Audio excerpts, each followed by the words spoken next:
This week on Act Out, we don't even really get to choose the person who chooses the people who dictate the highest law of the land. That might sound confusing, and it is. It's even more frustrating. We take a look at the grossly undemocratic workings of the Supreme Court, as well as why reporting sexual assault is so hard.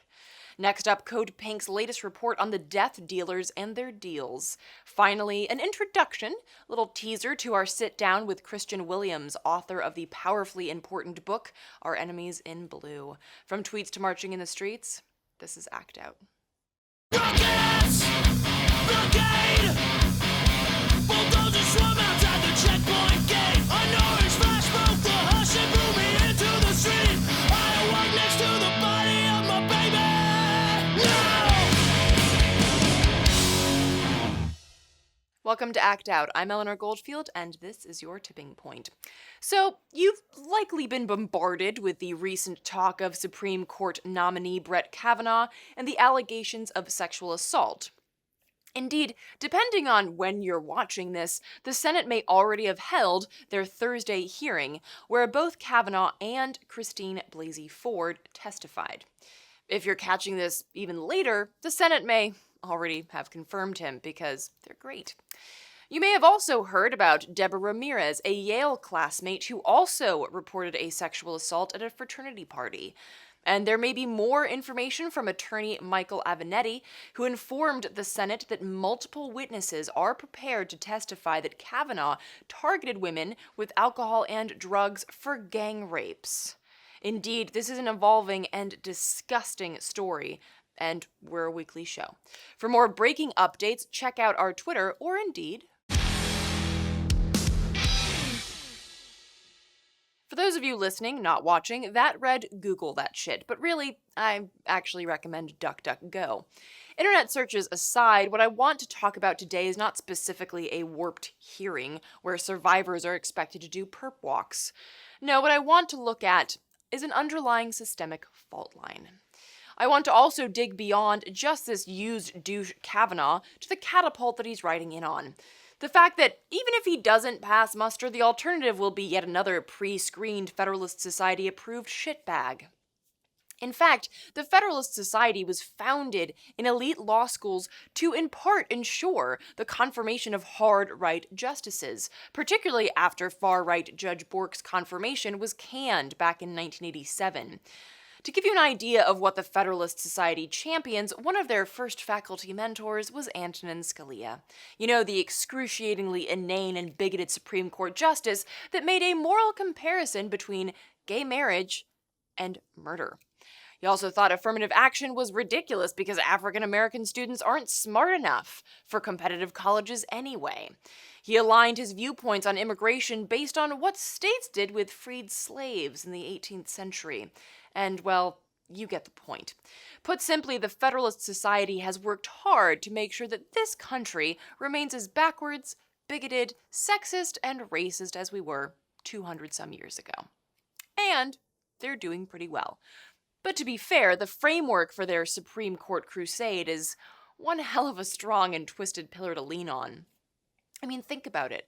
The highest court in this country is made up of an arbitrary number of people that neither you nor I get to choose. Yeah, 9 is really quite random. Nothing in the Constitution says that there have to be 9 Supreme Court justices. Furthermore, it doesn't say that these 9 have to serve for life.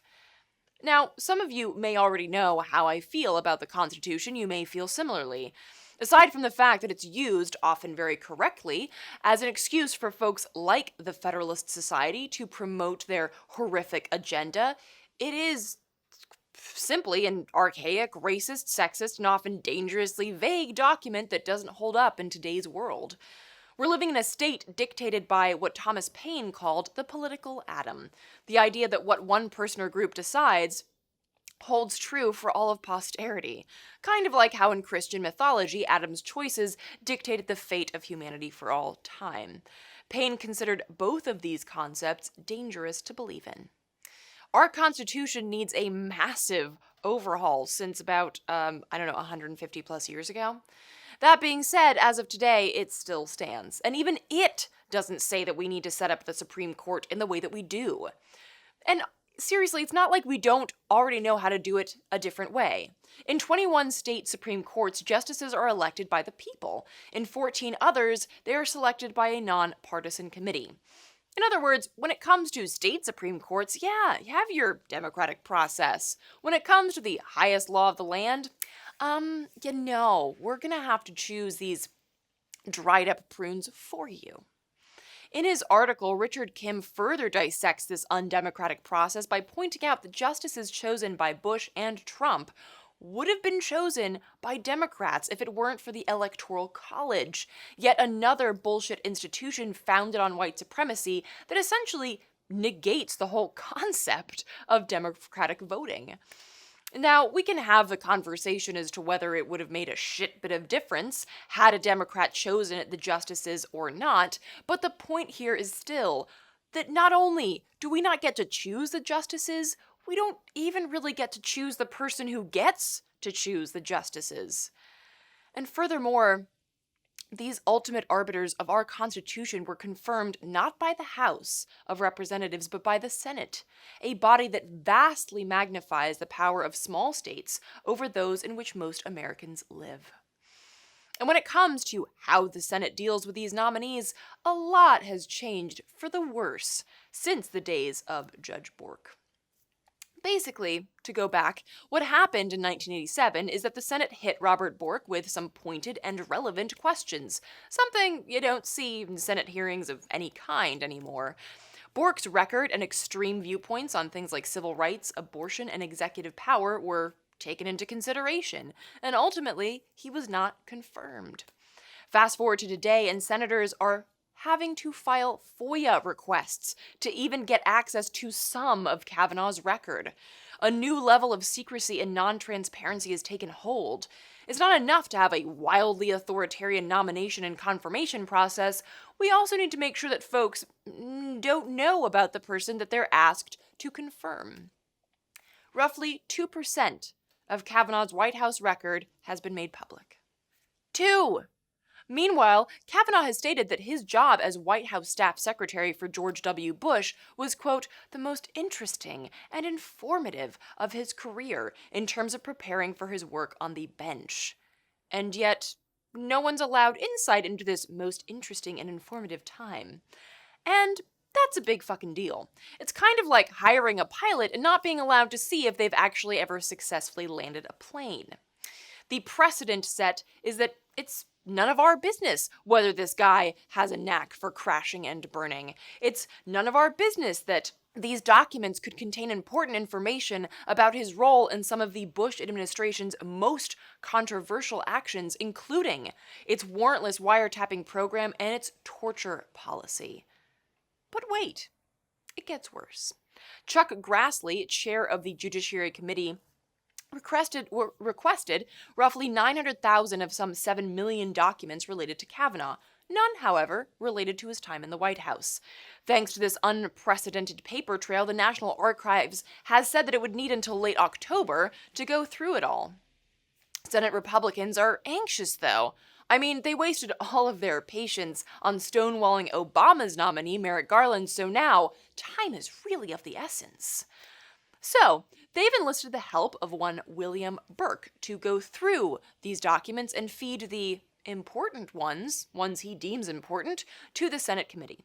Funny thing though, Burke served under Judge Kavanaugh in the White House and may well be named in many of the withheld documents. He's also the lawyer who represents such shining examples of the fall of humanity, like Reince Priebus and Steve Bannon. So, in summation here, we ignore the flexible guidelines in our outmoded Constitution, while constructing and maintaining the highest court in the land to protect and interpret this very same Constitution. We then make a further mockery of the whole concept of democracy via our nomination and confirmation process, and now setting new precedents for totalitarian secrecy as we go. The argument about whether or not Kavanaugh gets that empty chair is therefore ultimately irrelevant. That seat will not be filled by anyone even remotely accountable to the people or the tenets of justice. And to have those as the guidelines for the highest court in the country, will always place the people squarely in the crosshairs of the capitalist elite. Even if you do manage to find someone not accused of several counts of sexual assault. Which brings me to my next point in this two-pronged report. Kavanaugh was accused of sexual assault by a former high school classmate and now Yale classmate who says Kavanaugh attacked, groped, and tried to strip her at a party in the early 80s. So of course the shitstorm of misogynist drivel flew fast and hard right out of the gate. Perhaps most popular was a question, well, why didn't she report it that assault some 30-odd years ago? Why wait till now? Indeed, this question isn't just reserved for high-profile cases like this one. Assault and rape survivors are continually asked why they didn't report.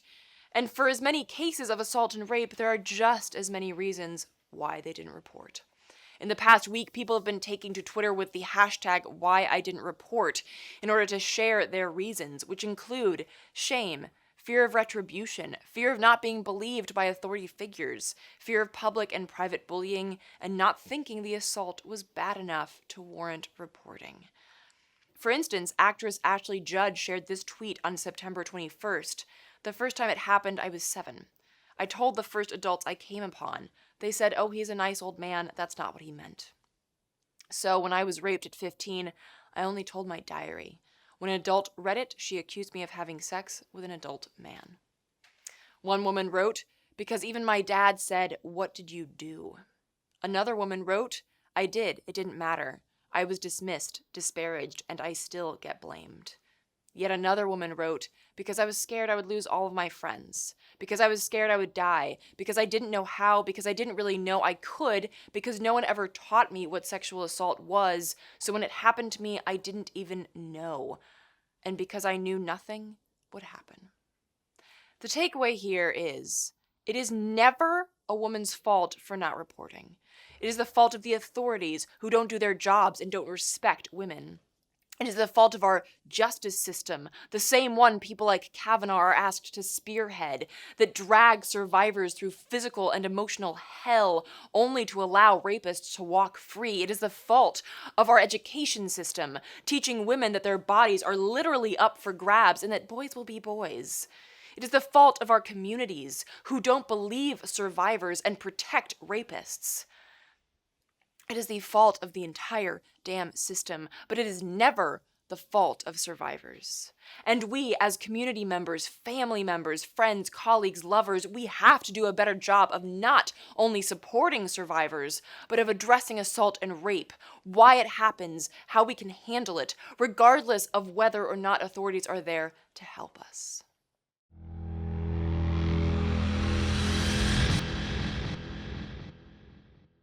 Moving on today, a report released this month by the anti-war group Code Pink outlines U.S. weapons manufacturers' dealings with Saudi Arabia, Israel, and Egypt.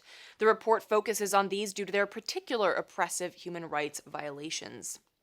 Saudi Arabia, of course, is the driving force behind the Yemeni genocide that, by UN estimates, could reach a death toll equal to 3 times the Holocaust by the end of this year. As we've discussed before, Israel is an apartheid state that consistently oppresses, tortures, and kills Palestinians in the name of a Zionist colonialism. And thanks to their dependence on American weaponry, Egypt's military was able to crush populist gains made during the Arab Spring, perhaps most grotesquely displayed during the massacre in Cairo's Rabaa Square, where between 1,000 and 2,600 Egyptian citizens were murdered by their own military. Focusing on the 5 major U.S. weapons manufacturers, Lockheed Martin, Boeing, Raytheon, Northrop Grumman, and General Dynamics, this report establishes the connection between atrocities, war crimes, gross human rights violations, and our lucrative military-industrial complex. It also provides important context by discussing the history of our militarism, going back to the post-World War II presidency of Eisenhower and his ultimate failure in ending the Cold War, something he publicly lamented. A 5-star general, Eisenhower was no stranger to the political force of the military, and in fact, coined the phrase military-industrial complex during his farewell speech in 1961.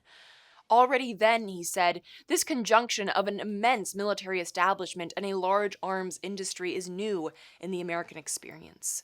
The total influence, economic, political, even spiritual, is felt in every city, every state house, every office of the federal government. Yet we must not fail to comprehend its grave implications. In the councils of government, we must guard against the acquisition of unwarranted influence, whether sought or unsought, by the military-industrial complex. The potential for the disastrous rise of misplaced power exists and will persist. And you've probably realized by now that this disastrous rise has risen, and today we live in a state of perpetual war thanks to the lobbying power and twisted paradigms ushered in by the Cold War and later 9/11. Fighting communism gave way to fighting terrorism, opaque enemies that could and have been manufactured to bolster the manufacturing of weapons. Under the blood-soaked banner of security, the U.S. has single-handedly perpetuated war, destabilization, and terrorism through direct boots-on-the-ground conflict as well as weapons sales. In one of many such examples, a recent study by the UN in the U.S.'s hush-hush war zone of Africa found that over 70% of extremists in Africa report that it was the killing or detention of a relative or close friend by security forces that drove them to the fateful and potentially deadly decision to join an armed group. Of course, this speaks to the point that our conflicts now are not technically war, since Congress doesn't declare war anymore. The unlimited war powers granted to Trump in late 2016 were just par for the course. 9/11 quickly, as in 3 days later, became the ultimate chess piece in institutionalizing endless war via the AUMF, or Authorization for Use of Military Force Against Terrorists, an appropriately vague declaration that gives the president, now the third one in a row, the ability to go after those responsible for 9/11 plus any associated forces without petitioning Congress for a war declaration. And when your bottom line is at stake, there are always more associated forces. Indeed, we could go even further back before Eisenhower to Marine Corps Major General Smedley Butler, the most decorated Marine during his time in the early 20th century, who wrote a book simply called War is a Racket. There he explains how the only thing that will end war for good is decoupling war from profit. Because as we have seen, regardless of treaties, war declarations, handshakes, the bottom line for the war hawks is the bottom line. War is profit, and therefore war is endless. A recent Tom Dispatch article from earlier this month further expounded on this concept of endless war as the new victory. The old adage of the conventional army loses if it does not win is so over. It turns out that the U.S. military now wins simply by not losing. A multi-trillion-dollar conventional army held to the standards of success once applied only to underarmed, underfunded guerrilla groups. So long as unaccountable commanders wage benchmark-free wars without congressional constraint, the United States simply cannot lose. From mission accomplished to planning victorious military parades, when your goal is simply to keep fighting, every bomb dropped or sold is a victory. Concluding the Code Pink report, authors Medea Benjamin and Nicholas Davies write that the American people have never voted to funnel the largest share of our taxes into endless war, massacres of innocent civilians, and ever-rising profits for arms dealers. But if this is not what we want, then we, the American people, must act decisively to end it. It sounds simple enough, doesn't it? The action that flows from that suggestion is, of course, far more complex and trying, but it's not impossible. By incorporating anti-militarization into our organizing, indeed by making connections between militarization here at home and abroad, by not allowing the veil of secrecy to blind us from the horrific wars that we are engaged in, by both boots and dollars, we can end war for profit. The first step, as always, is giving a fuck. From there, we boldly and resolutely step up to the front lines. To get the full report titled War Profiteers, the U.S. War Machine and the Arming of Repressive Regimes, check out Code Pink's website at codepink.org. There you can also find information on their Divest from War campaign. Wrapping up today, I'd like to give you a brief teaser of our interview with Kristian Williams, author of Our Enemies in Blue, a powerfully important book that outlines the history of our police, how they evolved into today's racist, brutal force, as well as ways in which communities have shut out this occupying force and how we might evolve past a point where we need police at all. The full interview will air on our podcast, Act Out, which you can find on iTunes, Libsyn, Spotify, and Stitcher. We will also post it on social media, so look for it there. But for right now, here is a brief portion of our sit-down with author Kristian Williams. It's often treated as though the problems with policing are these sort of mistakes, these sort of flukes that it's like bad weather. It's like nothing that anybody does. It's just sort of something that happens. And if we look at how the institution has arisen, if we look at why it has developed the way that it has, what we find are that the things that most people find objectionable about policing actually arose as part of its inherent functioning. Actually, they're not mistakes, they're the point. As the slave patrols became more police-like, as they became more of a general enforcement body, their tasks expanded in a couple of different directions. They weren't just responsible for controlling the enslaved Black population, but also the free Black population. And similarly, they weren't just responsible for controlling the poor Black population, but also the poor white population. So you saw this expansion both in terms of its racial mission and also its class function. In practice, the law has always been a very weak constraint on what the police actually do. In fact, a fairly weak guide in terms of what their priorities are going to be. What turns out to be far more important is the overall distribution of power. So in general, the police tend to behave in ways that preserve the existing hierarchy. They tend to behave in ways that will protect the position of powerful people and keep powerless people relatively powerless. And when they can do so lawfully, generally they do so lawfully. And when that core mission requires them to step outside the law, we've seen repeatedly that they are willing to step outside the law to do that. The previous military model had been that unrest was this kind of pathology that was usually imported from somewhere else, and that people became agitated and discontented, and then there was like this moment of madness that they had to contain. Counterinsurgency, being more sociologically sophisticated, saw that in an unequal society there were always going to be points of friction and causes for discontent and for unrest. And they took it as not simply a matter of being ready for when something happened to respond, but of actively repressing the possibility of an uprising before the people who had participated in the uprising had even thought about it, right? So there was this really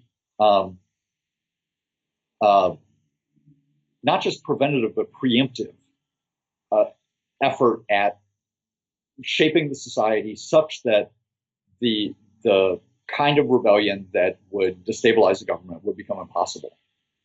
And in terms of policing, that's moved, not just along the lines of the community policing stuff that we were talking about before, but also in terms of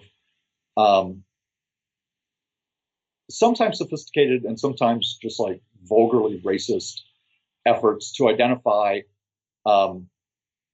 problematic populations, like dangerous individuals, and to basically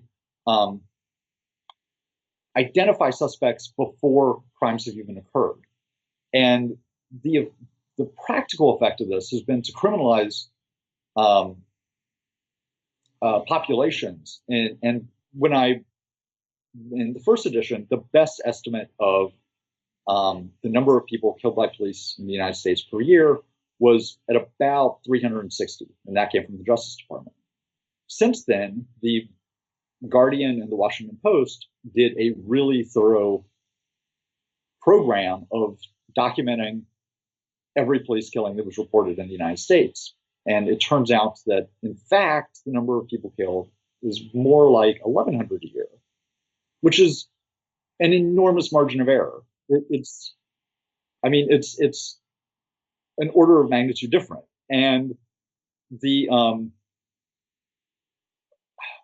it's a little bit hard to get my head around what the implications of that difference are.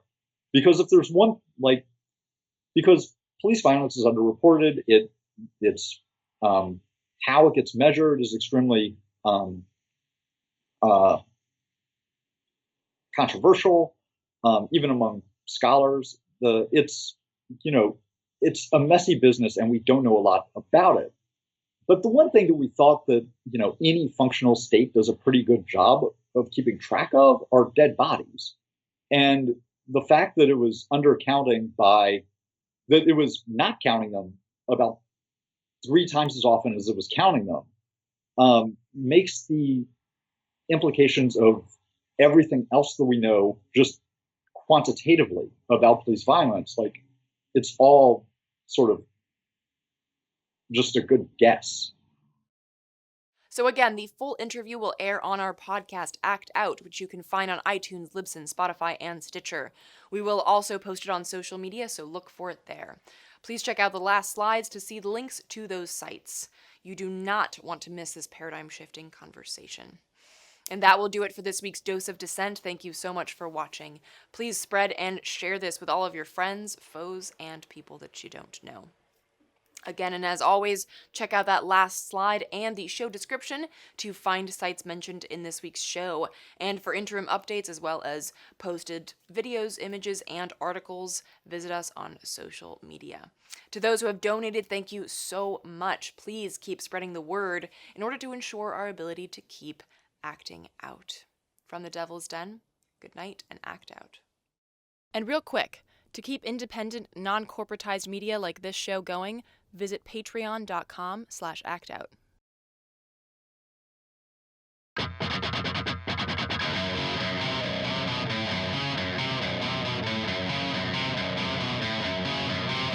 can hear the boots are stomping.